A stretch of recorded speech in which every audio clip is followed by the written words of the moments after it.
And I just wanted to kind of make this video to give a more balanced view and honestly the truth of how I've been feeling since I've arrived and kind of the roller coaster of emotions that I've gone through over the past week, just so I keep it more real on this channel.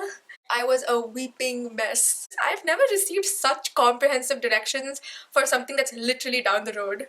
My heart literally stopped for a second. I was just like, why is he being so rude for like such a small thing I'm asking him?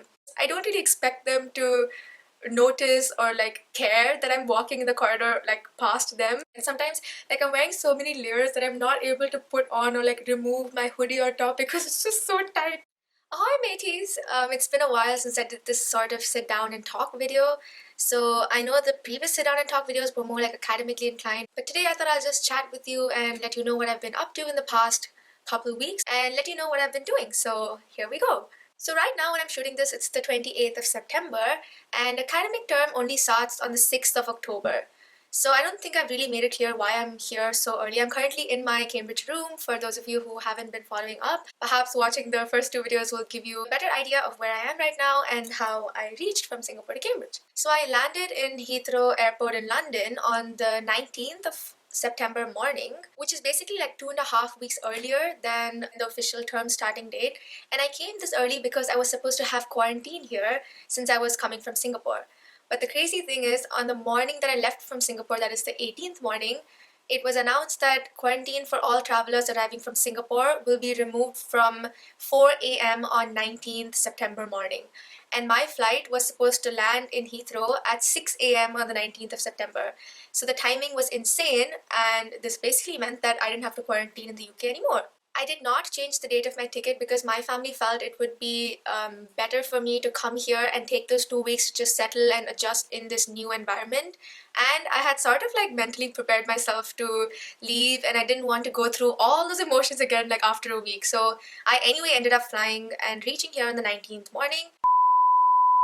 As I mentioned in my moving in blog, my college, which is Girton College, asked only students who are quarantining to come on campus from the 19th. And the rest of the students are only supposed to come from the 30th of September, I think. So I still arrived on the 19th, but I wasn't quarantining, which meant that the entire college was sort of empty because only the quarantining students had moved in and none of the other students. And since the college was so empty, I was kind of worried that I might feel lonely for the next 2 weeks. But since I was the only one on my corridor, what was supposed to be a shared and what will eventually be a shared kitchen and bathroom was just like my kitchen and bathroom for the past week. So I've sort of been enjoying having my time and space on my corridor, process everything and acknowledge my feelings about moving out and being alone without having the pressure to socialize and be outgoing when I'm not really feeling in the right headspace to do so. So I must admit, I've kind of enjoyed staying alone on my corridor for the past week and having my own space to settle in and get used to the college and the weather and all of that. Having said that, however, the initial days were rough, and I know that in my previous two videos it might seem like a lot of things are rosy and I'm happy all the time, but that's really not the case. In fact, both my previous videos were shot on the same day, which is the day I arrived. And I just wanted to kind of make this video to give a more balanced view and honestly the truth of how I've been feeling since I've arrived and kind of the roller coaster of emotions that I've gone through over the past week.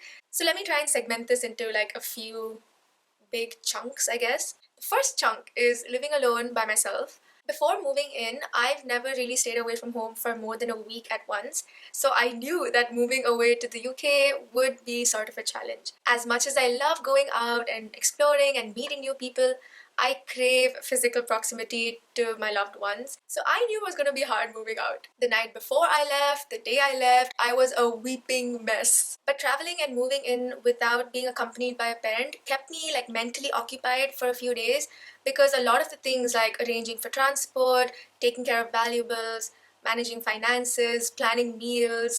For dinner, I basically got this pre-packaged like classic salad from Sainsbury's. I just popped in and got this. And I had some parathas left from what my mom packed from Singapore. So I'm just gonna like stuff it in and have it like a kind of wrap. So I get like a bit of veggies, but then I also have like my bread for the day. So I'm pretty proud of this, not gonna lie. All of this that my mom and dad previously took care of was now all up to me. Apart from coping with the big move, I also had some official things to deal with, like opening a bank account, collecting my BRP, getting a SIM card, signing documentation that I've never really dealt with by myself before. Also, the day right after I landed, I actually traveled to a family friend's house in London, which was about 2.5 hours away from Cambridge by public transport, which in itself was quite a huge accomplishment for me. Because I was very glad that I made it all the way to their house in one piece without, of course, losing any valuables and all of those kind of things. So, for the initial couple of days, I was quite busy and occupied with a lot of things, with lots and lots and lots of new things to experience and adjust to. But despite the first days being quite busy, it would hit me at the most random and sudden times that this is my new life, this is my new home, away from friends and family and basically all elements of familiarity. And when this would hit me, I would kind of break down all over again and just cry for a few minutes alone, like on my bed or whatever. Almost every single time I was on a call with my family or friends, I would sort of shed a tear afterwards, thinking about how this would be kind of the only way I would be able to see them for the next couple of months at least. So there was a lot of crying, sorrow, and shock, all the emotions associated with a big change, especially over the initial few days, at least for me. But along with that was also a lot of learning. I was thinking about this the other day, and I genuinely feel that I've learned more over the past week than I have over the past 6 months of my life. From small things like figuring out the ticketing on the public transport, the general topography of my surroundings in the city center, which is a place that I've actually been visiting a lot, the local currency, the names of commonly visited places and roads and buildings and all of that. But it's also more significant things like figuring out how to cheer myself up, finding out the coping mechanisms that work best for me, figuring out how to keep in touch with all my loved ones back at home in Singapore despite all the time differences and difference in schedules between our routines, and in general, living by myself and coming to terms with that. I know it's only been like a week here, but to me it feels like it's been a month, 2 months, simply because I think it's so far away from home and there's just so many new things. It feels like I've been living here forever. But it was only when I got into a regular routine that I felt much better. So by the third day, I managed to somehow resume my morning yoga despite not really still having Wi-Fi in my room. I resumed drinking my masala chai every morning, my praying, and all of this gave me some strength and made me feel much better to deal with the everyday emotions and just change. So basically, what worked best for me was somehow finding some elements of familiarity in a place where everything else seems unfamiliar.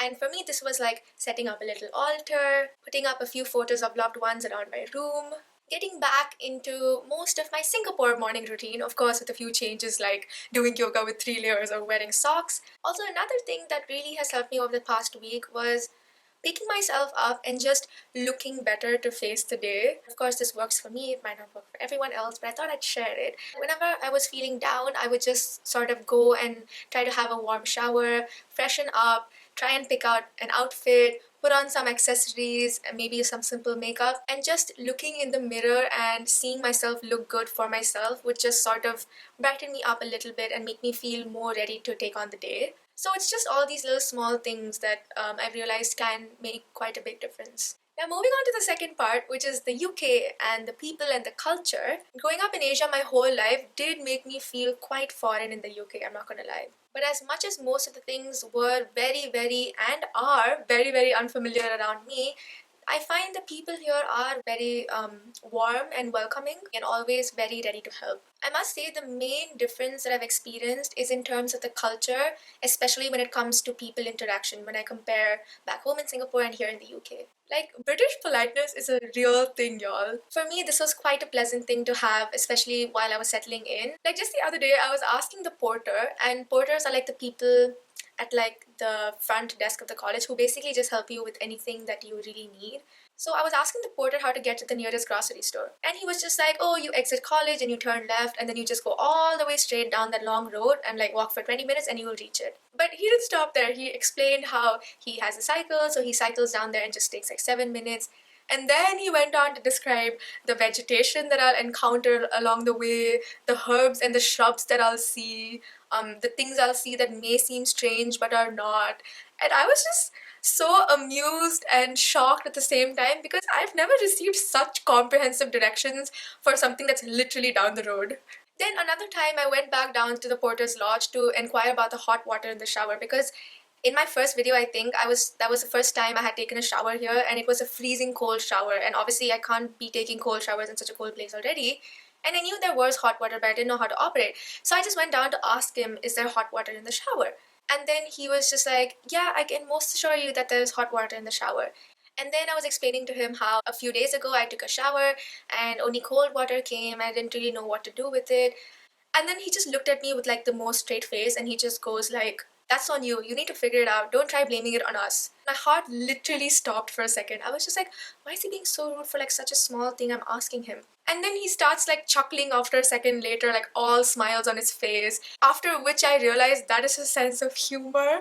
And then he was just like, don't worry, lovey, just go up and check if it's alright. Always come back down and call me and I'll help you with it. And I was just so confused and lost, but also just so shocked because I'm not used to having so much conversation or like sense of humor when I'm just asking a small thing. I've just come to the conclusion that in general, the British just love prolonging any conversation and just making you feel very at ease, though sometimes it has sort of the counter effect on me. Like if I'm sitting in a room or walking down the corridor and there's someone who enters the room or is walking just past me in the corridor, it's very customary to just look at them and greet them. And it's considered impolite if you don't. So sometimes when I'm walking down the corridor and someone else greets me, I'm always caught off guard because I don't really expect them to notice or like care that I'm walking in the corridor like past them. It's not something that people really do in Singapore, so I'm always caught off guard. And very commonly used phrases here are thank you, have a good day, cheers, especially after each conversation. And every single person in the public transport greets the driver when they board the bus, when they exit the bus, because like the doors to board and exit the bus are the same, which is also something that doesn't really happen in Singapore. But I find these tiny things quite cute and quite warm in terms of the people culture. In Singapore, people are much more to themselves and interactions are mostly minimal and to the point if necessary. And this is something that I found the exact opposite in the UK. Of course, it's not like all people in Singapore are like this or all people in the UK are like super polite. It's just like the majority in each country tend to follow these cultural differences. The other day, I was on board some bus and I was just looking out of the window and the bus had stopped at a bus stop. And I saw that there were three people waiting at that bus stop to get onto the bus that I was sitting at. There was an old man, there was a woman, and then there was a man. And the man was gesturing to the old man to get onto the bus first before him. And then the old man was like, no, and just gesturing to the woman to get on the bus before him. And then the woman was like, no, and she was gesturing to the old man, like, back to get on the bus before her. And this whole thing went on for like 30 seconds, and finally the old man went on the bus. But to me, I just found it so amusing sitting on this bus and seeing this, like, circle of, like, politeness going around. It was just so strange, because back home in Singapore, public transport is very commonly used, and it's quite rushed. Like there's a lot of people entering the bus at the same time, so whoever's like near the entry just goes in. Like nobody really thinks about who is going the bus first, vice versa, unless it's like someone who's really elderly and like needs help getting on the bus or something. Like the other day I was used to this behavior. I was just sort of like near the bus entrance and I was just rushing into the bus, but there was this elderly couple near me and they sort of just not glared at me, but they just looked at me. I guess like sort of like later it hit me that they were expecting me to wait for them to board before I boarded. I felt so bad, but it's small things like this that I find are the differences in the culture. But from then on I've learned that the order of boarding quite matters here. But in general, just approaching people and talking to the locals, for me at least, has helped a lot. Like one of the first things I noticed here in the UK is that the tap in the kitchen has drinking water labeled, but the taste is actually really weird. It has this strange aftertaste that maybe some people are used to, but for me it just wasn't something I was liking. I obviously just told myself like just get used to it, it'll be fine. But I went to my family friend's house and I was just what I thought was a very useless ranting about this to my to the uncle in the house. And then he was just saying how yeah, it's kind of a common problem in the UK and you just buy like this water filter jug. And then I was just like, oh wow, I didn't even know that exists. And then I found like an offer for the water filter jug in Sainsbury's the other day and I bought it. And now my water is like actually delicious. I'm not even kidding. I'll try to put like a link down below of the exact water filter I got. And I realized this is quite a common practice in the UK to filter water from the tap before drinking. I also have a couple friends in the UK or London who I've been talking to and just asking like what I thought were silly questions, but people are super ready to help. So I've been asking locals for like what's the best shops to shop around, where do you get the best deals, what specific things are the best to buy in each shop, and they do actually have answers to all of these questions. Also the other day I went down to the cafeteria and there's nobody in the dining hall usually when I'm there. Like it's only been a few days that it started operating. So I went down and I was like carrying my food outside and there was this other girl sitting in the hall and she kind of looked Indian. So a part of me really just wanted to say hi and like introduce myself to her. So after we got up from my food, I was just like hi, and she asked me, she was like, hi, are you like Tamil by any chance? And I was like, yeah, I am. Are you? And it turns out she was also Tamil and she's a senior. And the crazy thing is, her close friend is actually my college parent. Like they have this scheme where they assign college parents to us, and she's Mallu. So I realized that both my parents are actually Mallu, Malayali for those of you who don't know. And this was just like a shock to me. And that dinner, we also had papadums for dinner, like they served it along with dinner, and I was shocked. It was like two shocks at once. Like I did not expect to have papadum in dinner, and I did not expect to meet a Tamil girl out of everyone I could meet in the corridor. And she also told me that my room is one of the better rooms in the whole college, and I was very happy about that. And in general, I was just very happy to meet someone else in college because there's really not that many people else in college. But yeah, moral of this is just that people are very helpful. They tend to have a lot more information than you possibly can get, even from the internet perhaps. And it's just nice talking to people. So that's been one of the best things I've kind of done here. Like sometimes, even though I have Google Maps or like Safari on my phone, first of all, I have limited data, so it anyhow makes sense to just approach someone and ask them for directions or any clarification, and they're willing to help, so that's nice. Now, the third segment, the weather. The first couple of days when I landed was beautiful weather. Like, I'm coming from Singapore, and I'm telling you, here is more sunny, but it's the beautiful type of sunny. So it's sunny, but it's not humid. So it's as though you're walking in like an AC room, but it's sunny. So it was just beautiful. It was the most pleasant thing. It was lasting for like 2.5 days, and it's today after like a few days, which is why I decided to film this, because I have such good lighting by my window. But suddenly, after having like 2 to 3 days of like 23 degrees, it dropped down to 10 degrees in one night, and I'm not even kidding about this. So that to me was quite crazy. There's this wind that blows, which is the real killer. So even though it might be like 13 degrees outside, it feels like 8 or 9 degrees because of the cold wind that blows. The thing is, when I packed from Singapore, I left the bulk of the winter shopping to do here because obviously there's more variety and like better prices here. So I did get like a couple of thermals and like a few full sleeves here and there, but mostly a part of me also relied on internal college heating to kind of get me through the first couple weeks at least. But when I came here, I realized as soon as the temperatures dropped, the first 2 days were fine, but as soon as the temperatures dropped, I realized that the college actually doesn't have internal heating yet. So I went and asked the porters again about this like a couple of days ago, and they said they're only going to turn it on from the 1st of October. So the past 2 days has been really cold inside college because these buildings are really, really old. So without internal heating, it gets really cold inside when it's cold outside. So I've actually been wearing like 4, 5 layers and sleeping at night. And sometimes like I'm wearing so many layers that I'm not able to put on or like remove my hoodie on top because it's just so tight. But like these are a few struggles that I did not think I'd have to experience, but I'm slowly getting used to it. Yesterday was actually the first day that I went out and I felt warm, so I think I'm sort of getting the hang of layering and things like that. And here's a couple of things I've learned, some the hard way. Number one is always sleep with socks. I've started doing that every night. I just wear a new pair of socks and sleep, and it keeps me so much warmer. Number two, when layering, I always knew layering was good, but nobody really told me about this hack. If I'm like wearing like this top inside that's like full sleeve already, and I'm wearing another top on top of it, I used to get so annoyed because when I'm pulling the second top through, the first top like sleeves already come up till here, like they get basically rolled up when the second top is coming down, and I just didn't know how to like not have this happen.